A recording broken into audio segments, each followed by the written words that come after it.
आरुषि तलवार murder case. दिसंबर 2010 में CBI की एक मीटिंग हुई। इस मीटिंग के होने का रीजन था 2 साल से अनसॉल्व पड़ा 13 साल के आरुषि तलवार और 56 साल के हेमराज का मर्डर केस। एक ऐसा केस जिसने पूरे इंडिया में एक डर का माहौल बना दिया था। कुछ महीनों तक सारे न्यूज चैनल्स पर बस इसी केस की बात होती थी। शायद ही इंडिया में कोई ऐसा इंसान होगा जिसने आरुषि तलवार मर्डर केस का नाम नहीं सुना। एजी कौल, जो इस केस के लेटेस्ट इन्वेस्टिगेटिंग टीम को लीड कर रहे थे, उन्होंने मीटिंग में मौजूद बाकी ऑफिसर्स के साथ अपनी इन्वेस्टिगेशन के रिजल्ट शेयर किए। उनकी इन्वेस्टिगेशन के हिसाब से मर्डर और कोई नहीं बल्कि आरुषि के पिता राजेश तलवार ही थे। उनके हिसाब से 15 मई 2008 की रात को राजेश ने अपनी बेटी और घर के नौकर हेमराज को आरुषि के कमरे में एक ऑब्जेक्शनेबल पोजीशन में देख लिया, जिसके बाद राजेश गुस्से से पागल हो गए। उन्होंने लिविंग रूम में पड़े हुए अपने गोल्फ सेट से एक गोल्फ क्लब निकाला और आरुषि के कमरे में घुसकर हेमराज के सर पर उस गोल्फ क्लब से जोर जोर से मारने लगे। इसी मुठभेड़ में वो गोल्फ क्लब गलती से आरुषि के सर पर भी लग गया। इतने में ही उनकी बीवी नुपुर, जो साइड वाले रूम में सो रही थी, वो उठकर आरुषि के रूम में आ गई और उन्होंने देखा कि हेमराज की लाश बिस्तर के एक साइड पड़ी हुई थी और एक सर्जिकल ब्लेड से राजेश आरुषि का गला काट रहे थे। नुपुर ये देखकर शॉक में आ गई, लेकिन जब राजेश ने उन्हें पूरी बात बताई तो नुपुर भी राजेश का साथ देने लगी। दोनों उसके बाद क्राइम सीन कवर करने में लग गए। सारे फिंगरप्रिंट्स को मिटाकर उस सर्जिकल ब्लेड को डिस्पोज कर दिया गया। इन्वेस्टिगेटिंग ऑफिसर के मुताबिक राजेश ने उसके बाद बैठकर विस्की भी पी। फिर अगली सुबह नुपुर ने अंदर से सबसे बाहर वाला दरवाजा बंद किया और अपनी मेड भारती के सामने हेमराज के आरुषि को मार के भाग जाने का नाटक किया। एजी कॉल के हिसाब से उन दोनों ने बहुत प्लानिंग की थी, पर उन्हें यह नहीं एक्सपेक्टेड था कि छत पर राजेश ने जो हेमराज की लाश कूलर की ग्रिल के नीचे छुपाई थी वो पुलिस को मिल जाएगी। एजी कॉल के हिसाब से राजेश एक बेरहम खूनी था और वो इस केस में उसके अगेंस्ट चार्जशीट फाइल करना चाहते थे, लेकिन वहां प्रेजेंट सीबीआई के मेंबर्स और अरुण कुमार ने उनको वो चार्जशीट फाइल करने से रोक दिया। सीबीआई मेंबर्स की उनको रोकने की वजह थी लैक ऑफ एविडेंस, क्योंकि राजेश और नुपुर तलवार के लाई डिटेक्टर और नार्को टेस्ट में ऐसा कुछ नहीं मिला था जो उन्हें सस्पेक्ट बना सके। ना ही उस गोल्फ क्लब पर ब्लड के ट्रेसेस थे और ना ही उन दोनों के किसी भी सस्पिशियस चीज पर फिंगरप्रिंट्स थे। पर अरुण कुमार की एजी कॉल को रोकने की वजह कुछ और थी। उनके हिसाब से खूनी कोई और था। अरुण कुमार वो ऑफिसर थे जो एजी कॉल से पहले इस केस को इन्वेस्टिगेट कर रहे थे। अरुण कुमार को एक केस 31 मई 2008 को पुलिस के ओरिजिनल इन्वेस्टिगेशन के बाद हैंडओवर किया गया था, ताकि सीबीआई पुलिस की थ्योरीज को कंफर्म कर सके। जब अरुण कुमार को एक केस मिला था तब पुलिस ने राजेश तलवार को ऑलरेडी अरेस्ट कर लिया था, क्योंकि उनके हिसाब से मर्डरर वही थे। पुलिस की थ्योरी भी एजी कॉल से मिलती जुलती थी, बस उसमें डिफरेंस ये था कि पुलिस के हिसाब से राजेश तलवार ने उन दोनों को उस रात एक ऑब्जेक्शनेबल पोजीशन में देखने के बाद हेमराज को वहीं गोल्फ क्लब से मारना शुरू नहीं करा था, बल्कि वो हेमराज को छत पर ये कहकर ले गए थे कि वो उससे कुछ बात करना चाहते हैं। छत पर ले जाकर उन्होंने हेमराज को एक हैवी ऑब्जेक्ट से मारकर बेहोश कर दिया, जिसके बाद उन्होंने एक शार्प ऑब्जेक्ट से उसका गला काट दिया।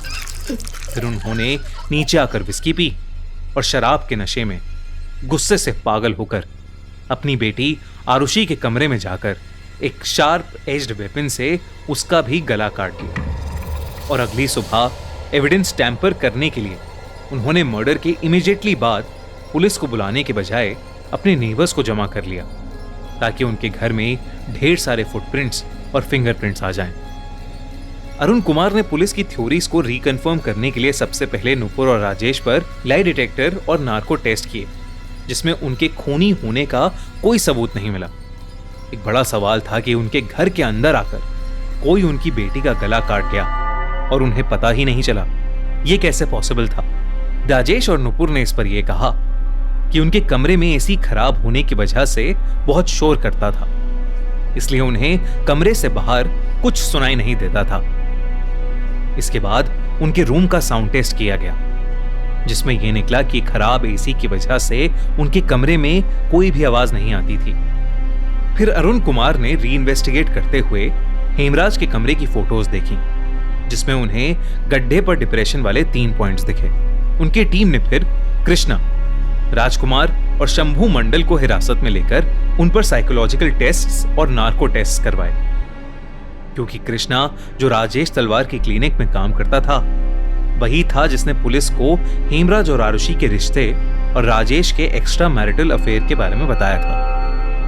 कृष्णा और राजकुमार के नार्को टेस्ट में कृष्णा ने जो भी कहा वो सुनकर अरुण कुमार के भी रोंगटे खड़े हो गए थे। कृष्णा ने एडमिट किया कि हेमराज का नेपाल में नया घर बना था, जिसकी खुशी में उस रात वो लोग उसके कमरे में पार्टी कर रहे थे। तभी राजकुमार, जो आरुषि को पसंद करता था, शराब के नशे में उसके कमरे की ओर गया। कृष्णा और मंडल ने भी उसका पीछा किया। फिर राजकुमार ने आरुषि के कमरे में घुसकर उसके साथ जबरदस्ती करने की कोशिश की, और इससे पहले आरुषि चिल्ला पाती, कृष्णा ने उसके सर पर खुखरी चाकू से मारा और फिर उसी खुखरी से उसका गला काट दिया। क्योंकि हेमराज उस खून का विटनेस था, तो वो लोग उसे छत पर ले गए, जहां उन्होंने उस चाकू से उसका भी गला काटकर उसको मार दिया और उसकी बॉडी को छुपाने के लिए उस पर कूलर की ग्रिल रख दी। राजकुमार और शंभू के नार्को टेस्ट में इससे मिलती जुलती कहानियां निकल के आईं। उनकी टीम ने कृष्णा के घर की तलाशी भी ली थी, जहां पर उन्हें एक पिलो कवर और खुखरी मिली। उनकी टीम ने राजेश तलवार को रिहा कर दिया और कृष्णा, राजकुमार और शंभू को अरेस्ट कर लिया था। पर इस थ्योरी में भी कुछ दिक्कतें थीं। पहले की नार्को टेस्ट कोर्ट में एडमिसिबल नहीं होते थे, इसलिए कृष्णा और राजकुमार के कन्फेशन को कॉन्क्रीट प्रूफ कंसिडर नहीं किया जा सकता था। दूसरा, कृष्णा की फैमिली ने कहा कि वो मर्डर के टाइम अपने कमरे में ही था। यही बात राजकुमार के एम्प्लॉयर और शंभू मंडल के एम्प्लॉयर्स ने भी उन दोनों के लिए कही। तीसरा, जो खुखरी चाकू कृष्णा के रूम से मिली थी, उस पर ह्यूमन ब्लड के कोई ट्रेसेस नहीं थे।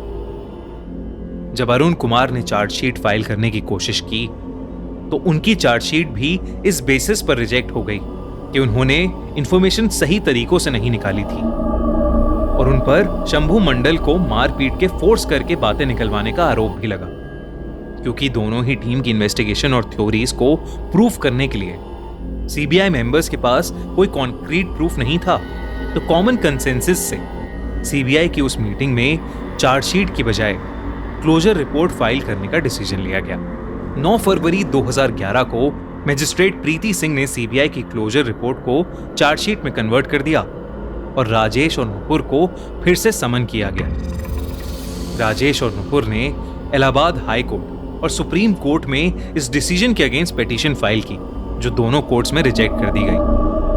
11 मई 2013 को राजेश और नुपुर का ट्रायल शुरू हुआ और 25 नवंबर 2013 को एक स्पेशल सीबीआई कोर्ट ने उन दोनों को आरुषि और हेमराज के मर्डर में गिल्टी करार दिया और उनको murder, destruction of evidence, misleading the probe और फाइलिंग अ रॉन्ग एफआईआर के लिए कन्विक्ट करके 26 नवंबर को उन्हें लाइफ सेंटेंस यानी उम्र कैद की सजा सुनाई गई। लेकिन जनवरी 2014 में राजेश और नुपुर ने इस डिसीजन को इलाहाबाद हाई कोर्ट में चैलेंज किया और 12 अक्टूबर 2017 में हाई कोर्ट ने लैक ऑफ एविडेंस की वजह से उन्हें सारे चार्जेस से फ्री कर दिया। ये एक ऐसा केस बन गया जिसे कोई सॉल्व नहीं कर पाया और आरुषि और हेमराज को आज तक जस्टिस नहीं मिली। आपको क्या लगता है, किसने मारा आरुषि को?